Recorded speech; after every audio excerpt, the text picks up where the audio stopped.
But the big story on Action News tonight is the recovery underway in New Jersey now, where last night's flash flooding inundated parts of the state and left at least 2 people dead.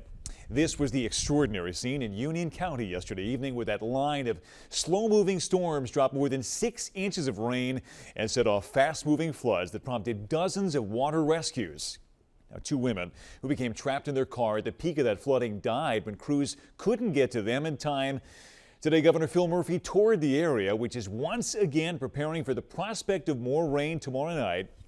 Cecily Tiny with more on that in just a moment. But we're going to begin here with New Jersey correspondent Trish Hartman live in Lumberton now. Trish, a state of emergency is still in effect tonight. That's right, Brian. Nothing like what they experienced in North Jersey here in this part of the state, but this is one of the spots that's prone to flooding here in Lumberton. At this point, county officials do not expect the Rancocas Creek to reach flood stage. Still, they are watching things closely while other parts of the state are cleaning up.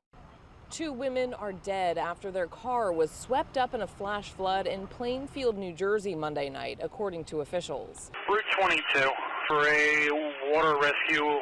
Be advised, we are in storm mode at this time. People were rescued from vehicles and homes, some in boats, as floodwaters rose in the northern part of the Garden State. Today, Governor Phil Murphy surveyed damage in Berkeley Heights, where officials say 6 inches of rain fell in about 2.5 hours. We're seeing more of this, and the intensity is so more frequent and more intensity. In New York City, water poured into the subway, trapping passengers on trains. While South Jersey didn't see the same level of flooding, officials are monitoring water levels. In Gloucester County, they're focused on making sure storm drains are clear as more storms are expected this week. Data shows long term, we've been seeing more rain, especially in our region. In the Northeast, extreme precipitation events have increased by about 60% in recent decades, the largest regional increase in the U.S. That's according to the 5th National Climate Assessment. Professor Michael Mann with the University of Pennsylvania has been studying the effects of climate change on the jet stream and says we'll continue to see more severe weather like this. These sorts of extreme weather patterns get stuck.